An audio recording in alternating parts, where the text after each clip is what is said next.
Stock Charts Trading. Today we're going to be talking about the SPY. In particular, we're going to be looking at the chart for the SP 500 futures, which is ES, /ES. So what we all know is we had a huge sell-off on the stock market in the beginning of the year. When we broke that down channel, that was the start of our leg one on the Elliott wave. That leg one came up to this gap fill, and then it stalled out, giving us this pullback leg, number two. Our number three leg is bigger than our number one leg. And so we have this up run, and then we have this pullback, which is an ABCD pattern.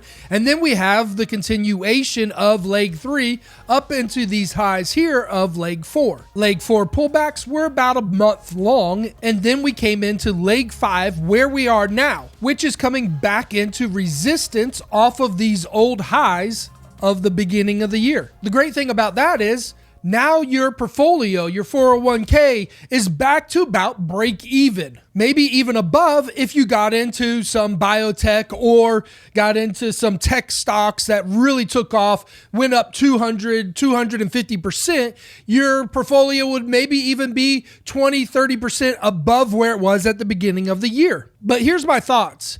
Looking at this resistance line right here, resistance, resistance, resistance, and this Elliott wave, if I duplicate that line and bring it down to this support level, you can see for the last 5 months, I've had no major pullbacks on this Elliott wave. I know we all want to believe that the SPY is going to go straight up to 4,000, but I'm a little bit concerned because I'm seeing another picture, and that picture is a cup and handle.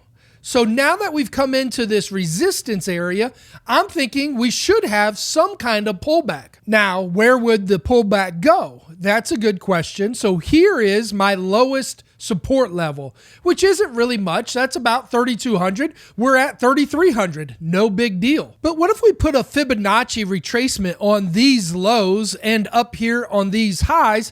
We would get a pullback all the way down into this 2,900 area.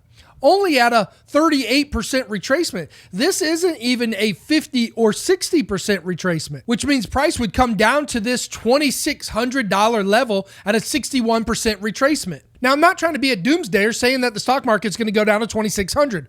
But I think it would be a great thing if it did. You'd be able to take a range box from these highs of 3,400 and these lows of 2,100. You'd be able to duplicate it upward, which would give you a target of 4,700. And if you could buy this market at 2,600, 2,700 into that 4,700, that's like a 60% increase in the market. But the market would have to pull back a little bit. Let me show you another way to look at it. Let's go back to leg one and look how this thing just goes straight up. There's no pullback, no real pullback, a little bit of a pullback, and then right here's about your first pullback, and then you kind of have this major pullback. So from these highs and these lows, we put a Fibonacci retracement on it, and where does it come down to? A 38% retracement. So now look at this channel the same way, how it rockets up in price is the same exact way that this has shot off the bottom, went up, and then pulled back. So if the SPY breaks this channel,